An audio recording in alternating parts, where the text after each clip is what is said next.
اچھا جی، علامہ صاحب کے کلام میں عقل اور عشق کا کمپیرزن بہت زیادہ ملتا ہے۔ نظم سے پہلے اقبال کا فلسفہ عقل یہ ہے کہ عقل وہ ہے جو تمام احکامات پر بلا وجہ اعتراضات کرنے پر لگی رہتی ہے، اور بہت ساروں کو تو عمل کرنے سے ہی روک دیتی ہے ان اعتراضات کی وجہ سے۔ اور عشق وہ ہے جو اللہ اور اس کے رسول کے احکامات پر آنکھیں بند کر کے عمل کرنے کی طرف لے جاتا ہے، بہت زیادہ اعتراضات کے چکر میں نہیں پڑتا۔ تو اس پر علامہ صاحب لکھتے ہیں کہ عشق فرمودہ قاصد سے سبک گام عمل، یعنی عشق وہ ہے جس کو جب قاصد کا پیغام ملتا ہے، یعنی جب اس تک احکامات پہنچتے ہیں تو وہ فوراً اس پہ عمل کر دیتا ہے۔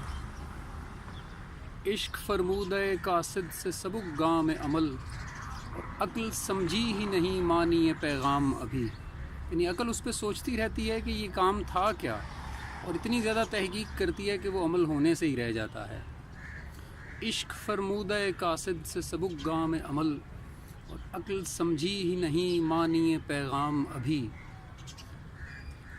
پختہ ہوتی ہے اگر مصلحت اندیش ہو عقل، یعنی عقل اگر مصلحت پسند ہے تو عقل کو پختہ کا، یعنی عقل کی تعریف کی ہے علامہ صاحب نے کہ پختہ ہوتی ہے اگر مصلحت اندیش ہو عقل، عشق ہو مصلحت اندیش تو ہے خام ابھی، یعنی اگر عشق سوچ میں پڑ گیا ہے اور مصلحت اپنا رہا ہے تو ابھی عشق ہوا ہی نہیں ہے، وہ خام حالت میں ہے۔ پختہ ہوتی ہے اگر مصلحت اندیش ہو عقل، عشق ہو مصلحت اندیش تو ہے خام ابھی۔ اور آخر میں مثال سے واضح کرتے ہیں کہ بے خطر کود پڑا آتش نمرود میں عشق، یعنی سامنے آگ تھی اور اس میں چھلانگ لگا دی ابراہیم علیہ السلام نے۔ بے خطر کود پڑا آتش نمرود میں عشق، عقل ہے میوے تماشائے لب بام ابھی۔